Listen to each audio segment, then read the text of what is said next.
Bom dia a todos, então. Vamos à devolutiva da primeira VA de Periodontia 2, nas minhas questões. Quem vos fala é o professor Henrique, e essa é a primeira questão, na qual ela mostra algumas informações sobre os instrumentos ultrassônicos, né? E de acordo com essas informações é para a gente avaliar as afirmações. Primeira afirmação fala que eles são indicados para remoção de placa bacteriana, aí já está o erro, né? Não é, o ultrassom não é indicado para remoção de placa bacteriana. Manchas e núcleos até estaria correto, mas placa bacteriana não.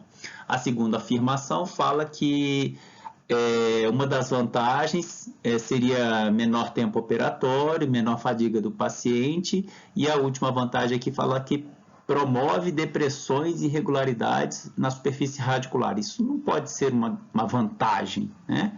Se fosse uma desvantagem, tudo bem, então essa também está errada. Já a terceira afirmação fala que ele tem como contraindicação o uso em pacientes portadores de doenças infectocontagiosas, lesões de cárie incipientes e marca-passo. Essa está correta, né? E a quarta afirmativa fala que apresenta como desvantagens produzir o aquecimento durante a instrumentação, ok? E risco de contaminação pelo aerossol. Então, essas duas últimas, a 3 e a 4, que são a correta, aqui na nossa projeção, a letra B. Na questão de número 2, falando sobre a terapia periodontal de suporte, pedindo que assinale a afirmativa correta. A primeira afirmativa fala que uma provável explicação para a recorrência da periodontite é a não utilização de antibióticos concomitante ao tratamento. Está errado, né? A gente não vai fazer uso imediato de antibióticos no tratamento da periodontite e afirmar que isso foi uma provável causa da recorrência. Está errada a letra A. Letra B fala que as bactérias associadas à periodontite não podem ser transmitidas entre casais e outros membros da família. Está errado também. As bactérias podem ser transmitidas. O que não pode ser transmitido, o que não ocorre é a transmissão da doença, mas as bactérias, sim. Na letra C, fala que estudos histológicos mostram que após os procedimentos periodontais, os tecidos cicatrizam, formando uma unidade dentogengival denominada epitélio juncional longo. Então, é como se fosse aquela cicatriz, né, a parte histológica, como se fosse uma cicatrização de segunda intenção, que não formaria, né, um tecido firme como seria o tecido original. Então, seria um epitélio juncional chamado epitélio juncional longo. E esta é a correta. Continuando, a letra D fala que a raspagem supragengival altera a microbiota das bolsas periodontais. Está errado. Se falasse que a raspagem subgengival, sim, mas a supra, não. Se você fizer uma raspagem supragengival apenas onde tem bolsa subgengival, bolsa periodontal, você estará fazendo um trabalho incompleto. E a letra E fala que pacientes fumantes necessitam de menor intervalo de tempo entre as sessões de manutenção, independente do diagnóstico periodontal. Está errado, não falou nem quantos cigarros que esses pacientes fumam, e essa última afirmativa falando que independente do diagnóstico também não é uma justificativa correta, é dependente do diagnóstico periodontal. Né? Se o paciente tem uma lesão mais avançada, mais grave ou não. Então, a letra correta é a letra C. Nesta terceira questão, abordando a situação da comunicação entre o periodonto e a polpa dental, né? E fala que o fato de o periodonto e a polpa dental estarem anatomicamente interconectados implica que trocas de agentes nocivos possam ocorrer em direções opostas, né? Que é do ambiente externo para a polpa. Um pré-requisito para isso é que as vias de comunicação, que são normalmente protegidas pelo periodonto sadio, estejam descobertas. Aí fala, baseado no texto, avalie as seguintes afirmativas. E para vocês escolherem a que seria correta. Então, a primeira afirmativa fala que os canais radiculares, acessórios, laterais e colaterais são considerados vias de comunicação anatômicas. Correto. A segunda fala que o canal radicular principal é considerado uma via de comunicação anatômica e fisiológica. Também está correto. E a terceira afirmativa fala que as fraturas radiculares e perfuração do assoalho da cavidade pulpar são considerados vias não fisiológicas, seriam aquelas que a gente chama de iatrogênica, né? Então, as três estão corretas e a letra correta aqui para vocês escolherem a letra E. 1, 2 e 3 corretas. Então, nesta questão, na qual o texto fala que no estudo da patogenia e das doenças do processo da doença periodontal, as lesões de origem endodôntica são significantes à medida que elas frequentemente se estendem e se manifestam nas estruturas de inserção. Baseados no texto acima, analise as afirmativas. A primeira afirmativa diz que na infecção pulpar, as bactérias são liberadas diretamente no ligamento periodontal, se proliferando nesta região. Está errada. Na infecção pulpar, as bactérias são liberadas diretamente na região da polpa, né? Inicialmente, não tem não tem um limite aqui falando onde que elas estariam, se estariam extensas ou não, né? Então está errada essa afirmativa. Já a segunda afirmativa diz que na infecção periodontal as bactérias acumulam-se na região dentogengival, ok, expandindo-se para o ligamento periodontal, causando a destruição alveolar ao longo do tempo. Isso está correto. Já a terceira afirmativa diz que no diagnóstico diferencial da lesão periodontal e endodôntica, a vitalidade pulpar é a medida mais importante, ou seja, é a medida mais importante para verificar o diagnóstico da lesão pério-endopério é justamente a vitalidade pulpar. Isso a gente falou bastante nas aulas, então a alternativa correta é em que está a 2 e a 3, afirmativas 2 e 3 apenas. Nesta questão, em que fala que em dentes tratados endodonticamente, as perfurações radiculares iatrogênicas decorrentes da instrumentação do canal radicular ou do preparo parapino podem servir como outra via para a disseminação de elementos nocivos para o periodonto. Isso a gente falou bastante em aula. Baseado no texto, assinale a alternativa correta. Primeira alternativa, a letra A, fala que o texto acima relata um exemplo de uma via de comunicação anatômica. Não é anatômica, né? Ocorreu decorrente da instrumentação do canal radicular, onde houve uma perfuração iatrogênica. Então, se houve perfuração iatrogênica, não é uma comunicação anatômica. A letra B fala que o texto acima relata um exemplo de uma via fisiológica. Também não foi fisiológica, foi iatrogênica. A letra C fala que os canais colaterais são exemplos de vias não fisiológicas. Errado também, elas são fisiológicas. Já a letra D mostra que perfurações radiculares são exemplos de vias não fisiológicas. Essa é a letra correta, letra D. Sobre a manutenção periodontal, informe se é verdadeiro ou falso o que se afirma abaixo. A primeira alternativa é falsa e diz que a avaliação da saúde geral do indivíduo não é muito importante nessa fase. Que fase? Na fase da manutenção periodontal. Ela é importante sim. A avaliação da saúde geral do indivíduo é importante sempre, né? Então, falsa. A segunda afirmativa é verdadeira. Diz que a determinação da futura consulta de manutenção pode ser baseada na avaliação do risco do paciente. E é aquilo que faz a classificação deste retorno, né, deste intervalo de retorno do paciente. É o risco desse paciente a ter novos episódios de manifestação da doença periodontal. A terceira afirmativa é falsa. Diz que o objetivo da fase de manutenção é a prevenção da ocorrência de doenças periodontais em pacientes que nunca tiveram doença periodontal. Está errado.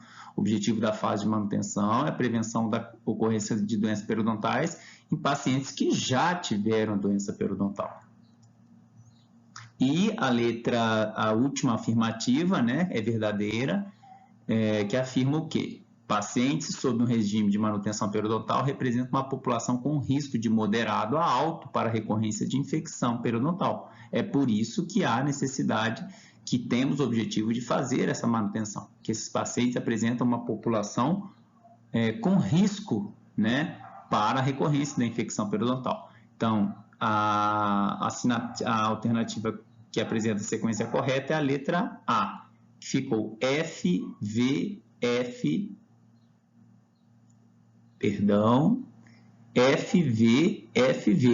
letra A, FV. Essa é a letra correta. Nessa questão, ela está pedindo algo acerca dos intervalos de retorno para as várias classes de paciente.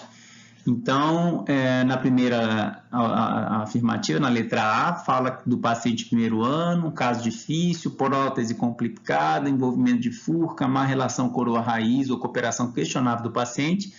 O intervalo de retorno é 3 meses. Não, ainda não seriam 3 meses. 3 meses para um paciente como esse é muito. Nós teríamos que ter um retorno mensal. A letra B, paciente de primeiro ano, terapia de rotina e cicatrização sem ocorrências especiais, o intervalo de retorno 2 meses. Aí já é o contrário da anterior, né? É um paciente que no primeiro ano teve tudo tranquilo, sem nenhuma ocorrência especial, seria já mais de 2 meses, a partir de 6 meses, um caso como esse.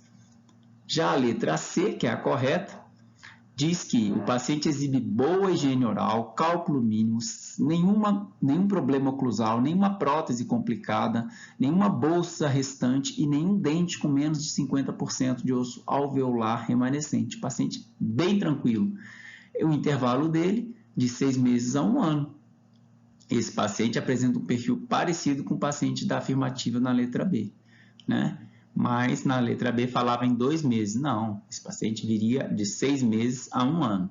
Na letra D, que está errada, fala que o paciente apresenta resultados geralmente bons, mantidos razoavelmente por 1 ano ou mais, porém exibe, olha só, doença sistêmica que predispõe à destruição periodontal, algumas bolsas remanescentes e terapia ortodôntica em andamento. Então, o intervalo dizendo aqui que o intervalo de retorno é de 6 meses, negativo. Esse paciente ele vai vir de 3 meses para menos. 6 meses seria muito tempo para um caso como esse. E a letra E diz que o paciente apresenta resultados geralmente ruins após a terapia periodontal associados com problemas oclusais, tabagismo, olha só. Muitos dentes com menos de 50% de suporte alveolar, e fala que o intervalo de 1 a 3 meses. Opa, beleza. Tendo que sempre submetê-la a cirurgias periodontais para manter seu quadro estável, errado. Então, o erro aqui está nessa afirmativa que sempre que ele for fazer as suas manutenções, ele teria que ser submetido a cirurgias periodontais. Está errado. A gente não há essa necessidade, né? Então, a letra correta é a letra C. Quanto ao encaminhamento dos pacientes para o periodontista, assinale a alternativa correta. A letra A diz que o dentista clínico geral não necessita demandar maior compreensão dos problemas periodontais e um maior nível de especialização quanto à solução desses problemas, pois para isso existe o periodontista. Não, é errado. Um bom clínico geral, ele consegue fazer uma série de resoluções na área da periodontia ou qualquer outra área, de forma que não haja necessidade da atuação do especialista, do periodontista. Então, a letra A está errada.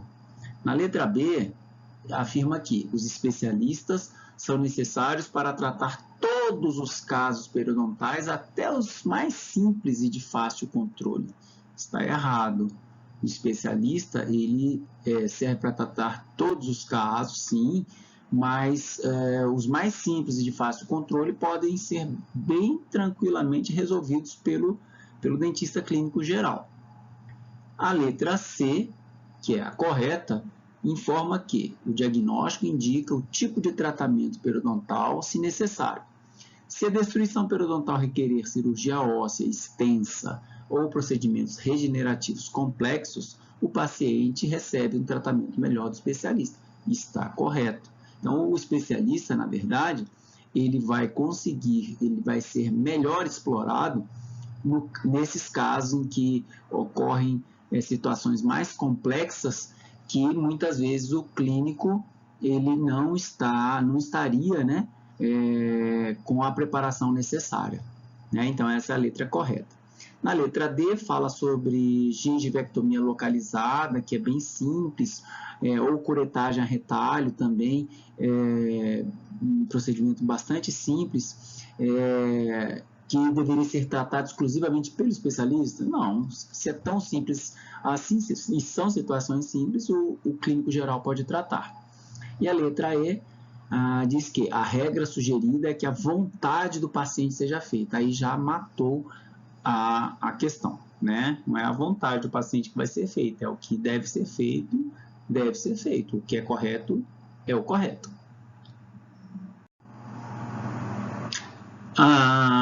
Outra questão diz o seguinte: para alcançar o objetivo de uma boa terapia periodontal de suporte, né, a manutenção periodontal, eu precisarei de quê? Primeira letra, a primeira alternativa fala que eu devo fazer um diagnóstico de acordo com as minhas suposições e senso comuns. Não é de acordo com as minhas suposições e senso comum. É de acordo com as informações que eu for coletando desde a anamnese até os exames posteriores, né? O periograma, o odontograma, né? De acordo com o planejamento e com o diagnóstico periodontal que aquele paciente apresenta ou apresentou, né? A letra B de bola, que é a correta, ela diz que para alcançar esse objetivo de uma boa terapia periodontal, eu preciso dar um suporte psicológico para o paciente e motivá-lo, e motivar o paciente. Esse é, sim, uma alternativa correta. Aquilo que a gente falou na aula. Eu tenho que estar sempre motivando meu paciente, sempre buscando dar um apoio psicológico. Muitas vezes o paciente ele se encontra nessa situação descompensado, desmotivado e atrapalha muito o desenrolar, né, o desenvolver, o progredir do seu caso, da sua manutenção, que muitas vezes até ocorre um retorno ao problema periodontal mais agudo, mais avançado, né? Na letra C fala que eu preciso ter descomprometimento entre o CD e o paciente, totalmente incoerente nessa informação. Na letra D fala para eu ter pressa nas consultas. Olha só quantas observações absurdas. E na letra E fala para eu dar mais atenção aos meus honorários, né, que eu vou cobrar. Fora de lógica, essa questão foi muito fácil. Então, essa questão foi a letra B de bola. Para alcançar o objetivo de uma boa terapia periodontal de suporte, eu precisarei dar suporte psicológico e motivação ao paciente. Bem, nessa questão está perguntando, nós temos aqui uma imagem de um molar inclinado e a pergunta é: qual o movimento ortodôntico é utilizado para correção da ilustração abaixo, no caso desse molar que está inclinado? Vejam bem, movimento de translação, não. Intrusão seria aquele caso de você colocar o dente para dentro do alvéolo, também não. Movimento de rotação, também não seria esse o caso. A imagem mostra bem, essa haste preta é como se fosse o arco, né, metálico, também não seria o caso. Movimento de extrusão, também não. Aqui no caso, o movimento de extrusão, ele pede o quê? Ele fala que o dente seria removido no seu longo eixo, ou seja, ele continuaria inclinado. Então, o movimento correto, neste caso, é a letra E, movimento de verticalização, né? Dá para entender bem que eu verticalizando, o dente está inclinado, eu verticalizando, eu vou colocá-lo na posição correta, com o longo eixo dele paralelo aos outros dentes. Então, a letra correta, a letra E. Nessa questão, vem pedindo as principais indicações para o uso do aparelho de ultrassom. Então, a letra A mostra como instrumentação preliminar na manutenção e rapidez. Rapidez não é uma indicação para o uso do aparelho de ultrassom. Na letra B, já é a resposta correta. Instrumentação preliminar, manutenção, raspagem radicular, remoção de tártaro nas gengivites, remoção de mancha, limpeza de provisórios e remoção de núcleos, além de instrumentação endodôntica e incisão óssea. Letra B é a correta. A letra C já mostra como começa com instrumentação preliminar, pós-operatório mais tranquilo. Não é essa a situação. Limpeza da área pelo fluxo de água, né? Então, a letra C está errada. Na letra D, como instrumentação preliminar na manutenção, raspagem radicular, remoção de tártaro, menor fadiga. Isso não é indicação também, isso é vantagem. Está errado. A letra E, como instrumentação preliminar, manutenção, raspagem, rapidez também não é indicação, é vantagem. Então, a letra correta é a letra B. E a última questão vem falando no paciente que apresentava uma fratura no dente 31, na incisal do dente 31, vejam bem. O exame clínico observou-se, olha só, teste de vitalidade pulpar positivo, ou seja, o dente tem vitalidade pulpar e bolsa periodontal de 6 milímetros na região mesiolingual, lingual e distolingual, ou seja, toda a região lingual desse dente 31. Aí, quais seriam, nesse caso, o possível diagnóstico e plano de tratamento indicados? Então, a letra A vem falando que é uma lesão endodôntica primária. Que lesão endodôntica? Não tem nada falando aqui em relação à parte que houve algum envolvimento endodôntico e que o dente tem vitalidade pulpar. Então, onde tem lesão endodôntica primária, que é a letra A e letra B, já estão fora. Sendo que a letra correta é a letra C, uma lesão periodontal primária. E qual que é o plano de tratamento indicado? Tratamento periodontal puro e simples, gente. Não tem como. Muito simples essa questão. Mas vamos lá. A letra D, lesão periodontal primária com comprometimento endodôntico secundário. Que comprometimento endodôntico é esse? Não tem nenhum dado informando que houve comprometimento endodôntico. Então, errada. E a letra E, lesão endopério verdadeiro. O que está mostrando que houve uma lesão endodôntica aqui para a gente poder dizer que houve o casamento, né, da associação da lesão endopério para falar que é uma lesão endopério verdadeira e tratamento endodôntico e periodontal. Então, letra E também errada. A letra correta, muito fácil essa questão, é a letra C, lesão periodontal, lesão periodontal primária e o tratamento periodontal.